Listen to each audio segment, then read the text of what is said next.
नमस्कार साथियों, मैं चंद्रशेखर संस्कृति आईएएस के यूट्यूब चैनल में आप सभी का स्वागत करता हूं। आज हम एक नए मुद्दे के साथ आप लोगों से रूबरू हो रहे हैं। आज के सेशन में जैसा कि आप लोगों को पता है, हमने भारत के पड़ोसी देश और उनके साथ विवाद, खास करके सीमा विवाद को लेकर के एक सीरीज़ शुरू की है और उस सीरीज़ में हम अभी भारत और पाकिस्तान से संबंधित जितने मुद्दों पर विवाद है उन सभी मुद्दों को हम लोग कवर कर रहे हैं। तो आज के सेशन में हम लोग बात करने वाले हैं गिलगिट बाल्टिस्तान के बारे में, जो एक लंबे समय से भारत और पाकिस्तान के मध्य विवादित क्षेत्र है। दरअसल इसकी पृष्ठभूमि 1947 से शुरू होती है, हालांकि उससे पहले भी इसकी पृष्ठभूमि है और इससे संबंधित बातें हम देखते और पढ़ते हैं। आपकी परीक्षा को ध्यान में रखते हुए कहाँ कहाँ पर किन बिंदुओं पर विवाद है दोनों देशों के मध्य, हम उसे कवर तो कर ही रहे हैं। दरअसल हमारी कोशिश ये है कि आसान भाषा में आप लोगों को उन सभी विषयों से संबंधित एक समझ विकसित हो सके और आप उसे पढ़ने, समझने और लिखने में सक्षम हो सके। हमारा उद्देश्य यही है और इसी को ध्यान में रखते हुए हम इस कार्यक्रम को शुरू कर रहे हैं। तो इससे पहले के सेगमेंट में आपने देखा होगा, कई मुद्दों को हम लोगों ने देखा था और उस पर बात भी कर लिया था। आज गिलगिट बाल्टिस्तान इस विषय पर हम लोग बात करने वाले हैं। तो चलिए एक बार सबसे पहले हम लोग देख लेते हैं कि इसमें हम लोग किन किन विषयों का अध्ययन करने वाले हैं, किन किन बिंदुओं पर हम लोग बात करने वाले हैं। तो जिस विषय पर हम लोग बात करेंगे, दरअसल हमारा सीक्वेंस ये होगा कि गिलगिट बाल्टिस्तान विवाद क्या है, विवाद की ऐतिहासिक पृष्ठभूमि क्या है। ऐतिहासिक पृष्ठभूमि को हम दरअसल दो भागों में बांट करके देखेंगे। ये स्वतंत्रता से पूर्व, स्वतंत्रता के बाद। गिलगिट बाल्टिस्तान की वर्तमान स्थिति क्या है, वर्तमान स्थिति के साथ साथ संयुक्त गिलगिट क्षेत्र गिलगिट बाल्टिस्तान ये कब बना और कैसे बना, ये सब सारी बातें हम इसी में समझेंगे। साथ ही हम ये भी समझने वाले हैं कि गिलगिट बाल्टिस्तान पर भारत का क्या रुख है, पाकिस्तान इस क्षेत्र को लेकर के क्या दावा करता है और इस क्षेत्र में भारत की चिंताएं कौन सी हैं। दरअसल आपकी परीक्षा को लेकर के ये क्लास डिज़ाइन किया गया है, हालांकि उन लोगों के लिए भी ये विषय महत्वपूर्ण है जो भारत और पड़ोसी देशों के मध्य विवादों को समझना चाहते हैं और अपने भारत की स्थिति के बारे में जानना चाहते हैं, राजनीतिक समझ विकसित करना चाहते हैं, विवादों को समझना चाहते हैं। उन सभी लोगों के लिए भी ये सेशन महत्वपूर्ण है। तो चलिए हम आगे बढ़ते हैं और इस विषय पर बात करते हैं पहले स्लाइड के साथ। पहला स्लाइड यानी कि गिलगिट बाल्टिस्तान विवाद दरअसल है क्या। तो गिलगिट बाल्टिस्तान विवाद और पूरे पृष्ठभूमि को हम देखें तो यहाँ पर देखेंगे भौगोलिक अवस्थिति की हम बात कर रहे हैं। तो भौगोलिक अवस्थिति इसकी कहाँ पर है, तो दरअसल जम्मू कश्मीर। ठीक, हम यहाँ पर पहले की पृष्ठभूमि को लेकर के चल रहे हैं तो उसी के अनुसार हम बात कर रहे हैं। भौगोलिक अवस्थिति जम्मू एंड कश्मीर, इसका क्षेत्रफल कितना है, जो गिलगिट बाल्टिस्तान का क्षेत्रफल है 72,971 किलोमीटर स्क्वायर है। वर्तमान नियंत्रण की बात करें तो ये पाकिस्तान यानी कि पाक के नियंत्रण में है। और इसका नाम क्या है, पहले नाम क्या था, अभी नाम क्या है और कब इसके नाम में परिवर्तन किया गया है। तो दरअसल पहले बात करें तो इसे नॉर्दर्न एरियाज़ के नाम से जाना जाता था, जो पाकिस्तान के द्वारा नाम दिया गया था। नॉर्दर्न एरियाज़ पाकिस्तान के संदर्भ में। वर्तमान स्थिति की बात करें तो गिलगिट बाल्टिस्तान, जो 2009 में एक अधिसूचना के माध्यम से पाकिस्तान ने इसका नाम गिलगिट बाल्टिस्तान किया था, तो आज हम गिलगिट बाल्टिस्तान के नाम से ही इसे जानते हैं। यहाँ की जनसंख्या के बारे में बात करूँ तो जनसंख्या यहाँ की लगभग 20 लाख है। लगभग में हम बात कर रहे हैं, ठीक है, तो लगभग 20 लाख यहाँ की जनसंख्या है। लगभग साक्षरता भी हम बात कर रहे हैं तो साक्षरता यहाँ पर 72% है। समुदायों की बात करें कि इस क्षेत्र में कौन कौन से समुदाय रहते हैं, हालांकि इसके बारे में हम अभी मैप के जरिए भी देखेंगे। तो यहाँ पर जो शिया समुदाय हैं, यहाँ पर 40% इनकी जनसंख्या है। सुन्नी की बात करें, सुन्नी यहाँ पर कितने हैं, तो सुन्नी 30% हैं।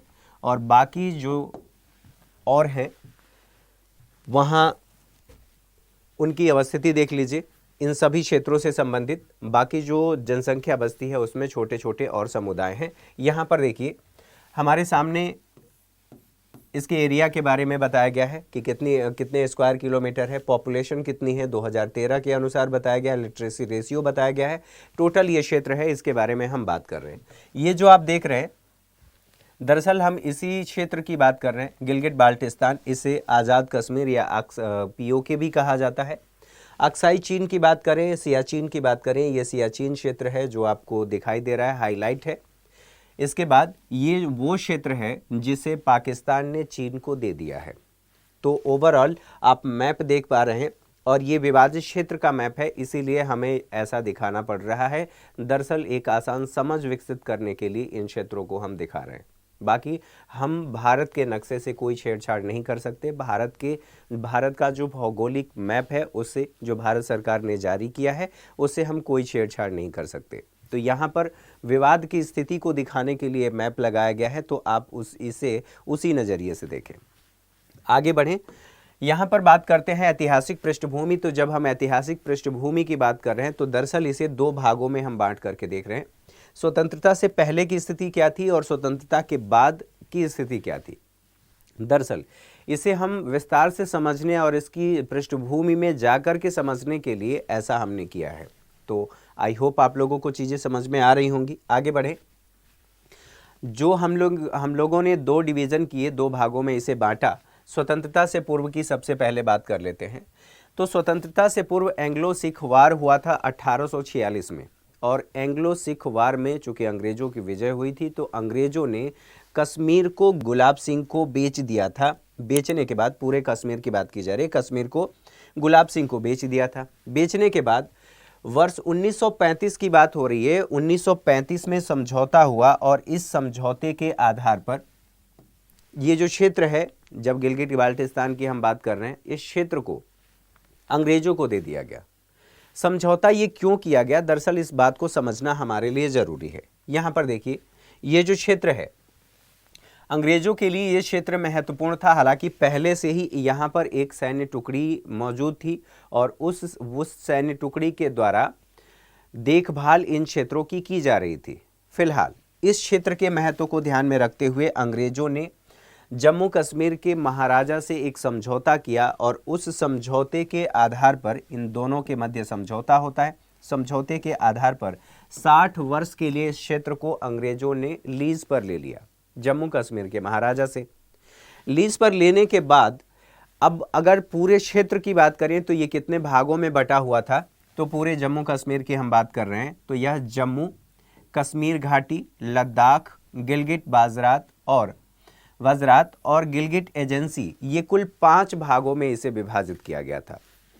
5 भागों में विभाजित करने के साथ साथ यहाँ पर 2 क्षेत्रों को मिला करके कहा जाता था संयुक्त क्षेत्र, यानी कि गिलगिट और गिलगिट एजेंसी, गिलगिट वज़रात, इन दोनों को मिला करके संयुक्त क्षेत्र कहा गया। और यही संयुक्त क्षेत्र यहाँ पर बताया गया है। इस संयुक्त क्षेत्र की निगरानी की जिम्मेदारी जो थी, जो 60 वर्षीय समझौता हुआ था, जो लीज पर लिया गया था, जिम्मेदारी इसकी थी गिलगिट स्काउट की। सवाल ये है कि ये गिलगिट स्काउट क्या है। दरअसल वह सेना का मुख्यालय था जहां से रख रखाव इस क्षेत्र की देखभाल की जाती थी, तो इसको हम गिलगिट स्काउट कह रहे हैं, जहां पर सेना के जवान रहते थे। उस बिल्डिंग की बात की जा रही है, उस भवन की बात की जा रही है। इन दोनों क्षेत्रों को मिलाकर के गिलगिट वज़रात और गिलगिट एजेंसी, जिसे संयुक्त गिलगिट क्षेत्र कहा गया, उसकी निगरानी, देखभाल की जिम्मेदारी गिलगिट स्काउट को दिया गया था। गिलगिट स्काउट इसकी देखभाल कर रही थी।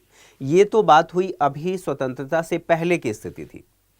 अब स्वतंत्रता के बाद, यानी कि 1947, 14 अगस्त 1947 जब पाकिस्तान बना और 15 अगस्त 1947 भारत बना, उसके बाद की स्थितियां कौन सी थीं और क्या क्या परिवर्तन हुआ, उन सब के बारे में हम बात कर लेते हैं। स्वतंत्रता के बाद की स्थिति कुछ इस प्रकार है कि जब भारत और पाकिस्तान का विभाजन हुआ, विभाजन के बाद कुछ ऐसे क्षेत्र थे, कुछ ऐसी रियासतें थी, कुल 5 रियासतों की बात होती है, जो मुस्लिम बाहुल्य क्षेत्र होने के नाते वो पाकिस्तान में जाना चाहते थे या पाकिस्तान पर विलय करना चाहते थे। लेकिन यहाँ पर ध्यान ये रखना है कि जो जम्मू कश्मीर क्षेत्र है, यहाँ की बहुसंख्यक आबादी मुस्लिम थी। राजा यहाँ के हिंदू थे, महाराजा हरि सिंह। महाराजा हरि सिंह के साथ जो समझौता हुआ 60 वर्षीय लीज पर लिया गया था, चूंकि 1947 की हम बात कर रहे हैं, 1947 की माउंटबेटन योजना के माध्यम से भारतीयों को सत्ता का हस्तांतरण करना था। सत्ता के हस्तांतरण को लेकर के जब सारी बातें हो गई, भारत और पाकिस्तान का विभाजन हो गया, तो इस संयुक्त गिलगिट क्षेत्र की जो हम बात कर रहे हैं, अब उसका अंग्रेजों के लिए कोई महत्व रहा नहीं, अब उसका कोई काम नहीं है। तो इसलिए जो 60 वर्षीय समझौता हुआ था, ये समझौता अब अंग्रेजों ने रद्द कर दिया। स्वाभाविक सी बात है कि जो गिलगिट क्षेत्र है, संयुक्त गिलगिट क्षेत्र, जो गिलगिट स्काउट के अधीन था, वो क्षेत्र अब कश्मीर के महाराजा के अधिकार में आ गया। मतलब महाराजा हरि सिंह के अधिकार क्षेत्र में ये पूरा क्षेत्र आ गया। लेकिन इतनी जल्दी चूंकि सब कुछ व्यवस्था महाराजा हरि सिंह के द्वारा नहीं की जा सकती थी, इसलिए अंग्रेजों ने ये कहा, और इस क्षेत्र को लेकर के समझौता एक यह भी हुआ कि वैकल्पिक व्यवस्था आने तक गिलगिट स्काउट इस क्षेत्र का देखभाल करेगी। मतलब ये है कि ये जो क्षेत्र है, इस क्षेत्र 1947 में अंग्रेज अब भारत से जा रहे हैं। अंग्रेज भारत से जा रहे हैं तो 60 वर्षीय जो समझौता हुआ था इस क्षेत्र को लेकर के, अब उस समझौते का कोई मतलब नहीं है। लीज रद्द कर दिया गया समझौते के तहत। जैसे ही लीज रद्द किया गया, उसके बाद अब इस क्षेत्र की निगरानी की जिम्मेदारी किसकी होगी? स्वाभाविक सी बात है, महाराजा हरि सिंह। ये कहा गया कि जब तक इस क्षेत्र में महाराजा हरि सिंह के द्वारा कोई वैकल्पिक व्यवस्था नहीं किया जाता है, तब तक गिलगिट बाल्टिस्तान की जिम्मेदारी गिलगिट स्काउट की ही होगी, वही इसकी सुरक्षा करेंगी। यहां तक बातें समझ में आ गई होंगी। अब इसके आगे नियंत्रण जो था पूरे गिलगिट स्काउट क्षेत्र की बात की जा रही है, गिलगिट स्काउट क्षेत्र, इस पर किसका नियंत्रण था? एक मेजर WS ब्राउन और कप्तान AS मैथिसन, ये 2 अंग्रेज अधिकारी थे। इन्हीं के नियंत्रण में ये पूरा क्षेत्र था जिसे गिलगिट स्काउट हम कह रहे हैं। इसके बाद अक्टूबर 1947 से पहले ही इस क्षेत्र में जो कबीलाई समाज था, जो पाकिस्तान समर्थित कबीलाई समाज था, उन लोगों ने, और उसके साथ साथ पाकिस्तानी सेना कबीलाई वेश में, यानी कि उनका वस्त्र धारण करके जम्मू कश्मीर पर अटैक करते हैं। और जैसे ही जम्मू कश्मीर पर अटैक हुआ, महाराजा हरि सिंह को लग गया कि अब स्थिति उनके नियंत्रण से बाहर है। जैसे ही उन्हें इस बात का आभास हुआ कि जम्मू कश्मीर अब उनके हाथ से निकल जाएगा, उन्होंने भारत से सहायता मांगी। भारत से सैन्य हस्तक्षेप की जब सहायता मांगी गई, तो यहाँ पर 2 स्थितियां हमें देखने को मिलती हैं। भारत ने महाराजा हरि सिंह से कहा कि आप पहले विलय पत्र पर हस्ताक्षर करिए, तब हम इस क्षेत्र में हस्तक्षेप करेंगे। दरअसल भारत को इस बात से बचना भी था, वैश्विक समुदाय के सामने या वैश्विक मंचों पर अपने आप को दिखाना भी था कि दरअसल वो पाकिस्तान से उलझना नहीं चाह रहा है। इसीलिए भारत सरकार ने यह कहा, उस समय जो भारत सरकार थी उसने कहा कि यदि आप समझौते पर हस्ताक्षर करते हैं, भारत में विलय की घोषणा करते हैं, तब हम इस क्षेत्र में हस्तक्षेप करेंगे। इसका मतलब ये था कि अगर भारत में विलय पर हस्ताक्षर कर दिया गया तो वो क्षेत्र भारत का अभिन्न हिस्सा होगा, और भारत के अभिन्न हिस्से को बचाने की जिम्मेदारी भारत सरकार की है। भारत सरकार उसको देखेगी, अब चाहे वो पाकिस्तान हो या चाहे चीन हो। तो इसी संदर्भ में यहाँ पर विलय पत्र पर हस्ताक्षर हो गया। लेकिन अक्टूबर 1947 की बात करें तो अक्टूबर 1947 में विरोध होता है इस क्षेत्र को लेकर, यानी कि पूरे गिलगिट स्काउट क्षेत्र की, संयुक्त गिलगिट क्षेत्र की बात हो रही है, जिसमें गिलगिट एजेंसी और गिलगिट वाजरात दोनों शामिल थे। यहाँ पर विरोध होता है। विरोध किसके द्वारा? मेजर सूबेदार बाबर खान के नेतृत्व में 2 लोगों ने विद्रोह किया, और विद्रोह करने वाले ये 2 अंग्रेज अधिकारी थे, जैसे मेजर WA ब्राउन और कप्तान S मैथिसन। यही 2 लोग, इनके नेतृत्व में विद्रोह कर दिया। ये विद्रोह किसके पक्ष में हुआ? तो ये पाकिस्तान के पक्ष में ये विद्रोह होता है। और विद्रोह करने के बाद 2 नवंबर 1947 जो गिलगिट स्काउट थी, जिसकी जिम्मेदारी इन 2 लोगों की थी, उस गिलगिट स्काउट पर पाकिस्तानी झंडा फहरा दिया गया। लेकिन कहानी यहीं पर खत्म नहीं होती है। दरअसल इन्होंने पाकिस्तान के पक्ष में किया था, गिलगिट स्काउट पर पाकिस्तानी झंडा फहरा जरूर दिया था। ये घटना है 2 नवंबर 1947 की। उससे पहले महाराजा हरि सिंह, उससे पहले ही ध्यान ये रखना है कि वो विलय पत्र पर हस्ताक्षर कर दिए थे, और विलय पत्र पर 27 अक्टूबर 1947 को भारत में विलय पत्र पर हस्ताक्षर उन्होंने कर दिया था। और हस्ताक्षर करने और इन दोनों के मध्य बहुत बड़ा अंतर है, बहुत बड़ा गैप है। इसलिए 27 अक्टूबर 1947 जब विलय पत्र पर हस्ताक्षर होता है, यानी कि जो गिलगिट बाल्टिस्तान क्षेत्र है अब भारत का अभिन्न हिस्सा है। और ये जो घटना है ये 2 नवंबर 1947 की है। इस आधार पर भारत पूरे गिलगिट बाल्टिस्तान क्षेत्र पर, पूरे जम्मू कश्मीर क्षेत्र पर अपना दावा करता है और ये कहता है कि यह क्षेत्र विलय पत्र पर समझौता किया गया था, उस समझौते के आधार पर भारत का हिस्सा है। यहाँ तक आप लोगों ने बातें समझ लिया होगा कि इसमें क्या क्या और कौन कौन से पहलू हैं जिन्हें हमें समझना चाहिए था। अब आगे बढ़ते हैं। इन दोनों स्थितियों के बाद गिलगिट बाल्टिस्तान की वर्तमान स्थिति क्या है, जो इस समय की बात की जा रही है। तो वर्ष 1974 की बात की जा रही है। वर्ष 1974 एक पाक अधिसूचना के माध्यम से जो महाराजा का 1927 का कानून था, महाराजा ने एक कानून बनाया था और उस कानून के अनुसार इस क्षेत्र में कोई बाहर का व्यक्ति जमीन नहीं खरीद सकता था और न ही उसे बसने का अधिकार दिया गया था। अब 1974 में पाकिस्तान ने एक अधिसूचना के माध्यम से जो गिलगिट क्षेत्र है उस क्षेत्र में इस जो 1927 का कानून था उस कानून को खारिज कर दिया। न केवल उस कानून को खारिज किया बल्कि सुन्नी मुसलमानों की संख्या यहाँ पर बढ़ाना शुरू कर दिया। और जैसे ही सुन्नी मुसलमानों की संख्या इस क्षेत्र में बढ़ती है वैसे ही यहाँ का जो जातीय समीकरण है, जो जनसंख्या का समीकरण है, वो बदलने लगता है। और बदलने के बाद इस क्षेत्र में यानी कि गिलगिट बाल्टिस्तान क्षेत्र में सांप्रदायिकता की शुरुआत हो जाती है, सांप्रदायिकता की घटनाओं में वृद्धि हो जाती है।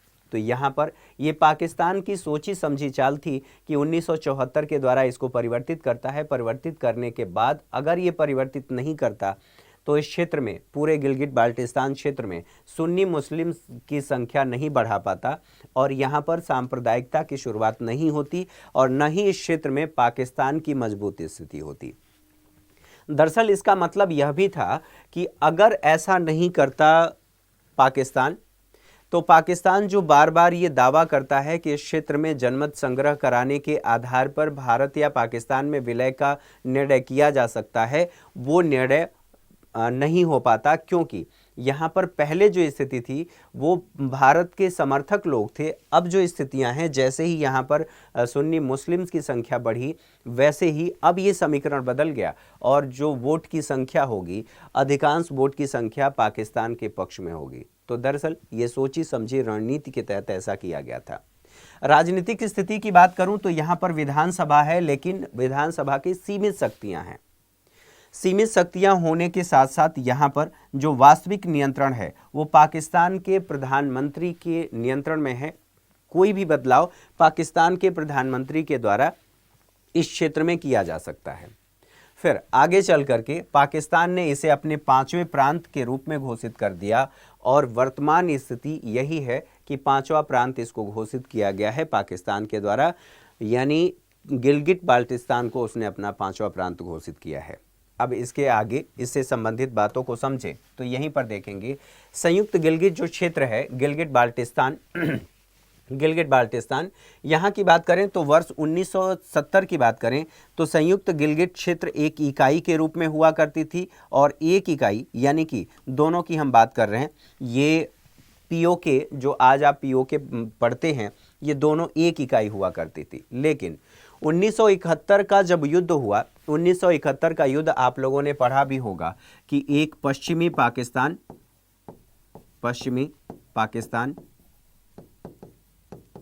और पूर्वी पाकिस्तान, दरअसल आधुनिक बांग्लादेश जिसे आज विश्व के नक्शे पर आप बांग्लादेश के नाम से जानते हैं, दरअसल वो पहले पूर्वी पाकिस्तान हुआ करता था। यहाँ पर मुक्ति आंदोलन चला। मुक्ति आंदोलन के बाद 1971 में भारत के सहयोग से बांग्लादेश बनता है, जो पहले पूर्वी पाकिस्तान हुआ करता था। इस युद्ध के बाद चूंकि पाकिस्तान इस युद्ध को हार चुका था, हारने के बाद उसको कुछ ना कुछ करना था, भारत के खिलाफ। तो इस क्षेत्र की बात करें तो इस क्षेत्र को विभाजित कर दिया दो हिस्सों में, और यहाँ पर जो संयुक्त गिलगित क्षेत्र था इसे पीओके और गिलगित क्षेत्र दो हिस्सों में विभाजित कर दिया गया। अब जो आपको स्थिति देखने को मिलती है, ये जो क्षेत्र बनता है वो पीओके नॉर्दर्न एरियाज जो पहले था, इस नॉर्दर्न एरियाज को 2009 में, जैसा कि पहले भी बताया गया, इसे गिलगित बाल्टिस्तान के नाम से जाना गया और गिलगित बाल्टिस्तान इसको नाम दे दिया गया। यहाँ तक बातों को समझने के बाद आगे बढ़ते हैं। गिलगित बाल्टिस्तान पर भारत का रुख क्या है, भारत क्या कहता है और भारत के कौन कौन से दावे हैं।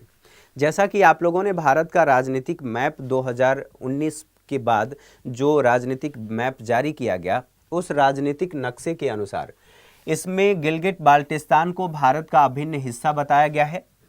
पाकिस्तान द्वारा जो अधिग्रहित जो क्षेत्र है, उन सभी क्षेत्रों पर भारत पाकिस्तान के दावे को गैरकानूनी मानता है, और जो समझौता हुआ था, विलय पत्र पर हस्ताक्षर किया गया था महाराजा हरि सिंह के द्वारा, उसके आधार पर भारत ये कहता है कि पाकिस्तान द्वारा अधिग्रहित क्षेत्र वो सभी क्षेत्र भारत का हिस्सा है। पाकिस्तान ने गैरकानूनी रूप से इस पर अधिकार किया है।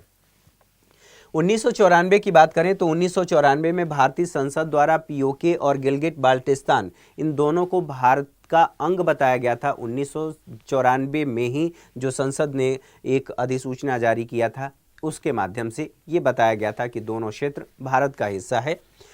2017 में बात करें तो 2017 में दरअसल जो ये पूरी समस्या उत्पन्न हुई थी, ये दो अंग्रेज अधिकारियों के द्वारा हुई थी। मैथिसन और ब्राउन के बारे में हमने बात किया था। अब यहाँ पर 2017 में ब्रिटिश संसद ने एक प्रस्ताव पारित किया और इस प्रस्ताव के द्वारा गिलगित बाल्टिस्तान को कानूनी रूप से भारत का हिस्सा माना गया था। तो यहाँ पर जो ब्रिटेन से संबंधित विवाद था, जो ब्रिटिश नागरिकों से संबंधित, जो ब्रिटिश अधिकारियों से संबंधित विवाद था, दरअसल ब्रिटिश संसद ने इसे प्रस्तावित कर दिया, इसे भारत का हिस्सा मान लिया। उसके बावजूद पाकिस्तान इस क्षेत्र पर अपना दावा छोड़ने के लिए तैयार नहीं है, और वो ये कहता है कि दरअसल यह क्षेत्र पाकिस्तान में शामिल होना था, लेकिन पाकिस्तान में शामिल नहीं हो पाया, और बिना जम्मू कश्मीर के शामिल हुए, यहाँ तक कि पूरे जम्मू कश्मीर की बात की जा रही है, पूरे जम्मू कश्मीर के पाकिस्तान में शामिल हुए बिना विभाजन सही नहीं माना जाएगा, और जब तक जम्मू कश्मीर के मसले का समाधान नहीं हो जाता, तब तक दोनों देशों के मध्य संबंध सामान्य नहीं हो सकते, ऐसा पाकिस्तान का कहना है। तो इसके बारे में हमने समझा। अब ये जो भारत का मैप जारी किया गया है, नया राजनीतिक मैप जारी किया गया है, आप देख रहे हैं कि ये जो गिलगित बाल्टिस्तान है, संयुक्त रूप से इसके जम्मू कश्मीर की हम बात कर रहे हैं। यहाँ पर जो नया राजनीतिक मैप जारी किया गया है, ये लद्दाख क्षेत्र देख रहे हैं, ये पूरा क्षेत्र इसी में शामिल है, यानी कि गिलगित बाल्टिस्तान लद्दाख क्षेत्र का हिस्सा है, और ये जो पीओके का क्षेत्र है, ये पूरा पीओके का क्षेत्र जम्मू कश्मीर का हिस्सा है। तो यहाँ तक बातें आप लोगों ने समझ लिया। इसके बाद पाकिस्तान का पक्ष क्या है? पाकिस्तान ये कहता है कि संपूर्ण कश्मीर को वो अपना हिस्सा मानता है, और ये कहता है कि इसके बिना विभाजन पूर्ण नहीं माना जाएगा, और इस बात को वो लेकर के अडिग है। भारत के सभी दावों को खारिज करता है जो भारत के द्वारा विलय पत्र पर हस्ताक्षर करवाया गया था वो, और जो हस्ताक्षर किया गया था वो, उन सभी बातों को खारिज करता है। खारिज करने के साथ साथ अब बात यह है कि भारत की इस क्षेत्र को लेकर के चिंता क्या है। तो सीपीईसी, जिस पर अभी एक वीडियो के माध्यम से, एक क्लास के माध्यम से हम डिटेल में बात करने वाले हैं, उसको हम समझेंगे। अगली वीडियो वही होगी सीपीईसी से संबंधित। तो इस क्षेत्र से होकर के चीन पाक आर्थिक गलियारा या चीन पाक इकोनॉमिक कॉरिडोर गुजरता है, और ये चीन पाक इकोनॉमिक कॉरिडोर दरअसल भारत के उन सभी दावों को खारिज करता है और भारत की संप्रभुता का उल्लंघन करता है। तो इसलिए भारत की प्रमुख चिंता इस क्षेत्र को लेकर के है, संप्रभुता को लेकर के है, इस क्षेत्र में सीमा सुरक्षा को लेकर के है, क्योंकि इन क्षेत्रों से ही भारत के उन क्षेत्रों में जो हमारे क्षेत्र महत्वपूर्ण है, सामरिक और अन्य क्षेत्रों में महत्वपूर्ण है, उन क्षेत्रों में घुसपैठ की स्थितियां देखने को मिलती है, आतंकवाद की घुसपैठ की स्थिति देखने को मिलती है। पाकिस्तान भारत के खिलाफ इन क्षेत्रों से प्रॉक्सी वॉर हमेशा छेड़ता रहता है। इसलिए ये क्षेत्र भारत के लिए सबसे ज़्यादा महत्वपूर्ण है, क्योंकि भारत की आंतरिक सुरक्षा इससे प्रभावित होती है। न केवल आंतरिक सुरक्षा बल्कि बाह्य सुरक्षा भी इससे प्रभावित होती है। और प्रॉक्सी वार जो हमेशा भारत के खिलाफ पाकिस्तान चलाता रहता है, इन सभी बातों को ध्यान में रखते हुए ये क्षेत्र बहुत ज़्यादा महत्वपूर्ण हो जाता है। तो भारत की ये चिंताएं हैं। और एक महत्वपूर्ण बात यह भी है कि CPEC परियोजना के माध्यम से ही इन क्षेत्रों में पाकिस्तान और चीन दोनों मिलकर के संयुक्त हाइड्रो पावर परियोजनाओं की भी शुरुआत कर रहे हैं, जो भारत के लिए महत्वपूर्ण माना जाता है और भारत के लिए एक चुनौतीपूर्ण स्थिति है। तो आप लोगों ने आसान भाषा में इसको समझा और आई होप आप लोगों को ये बातें समझ में आई होंगी।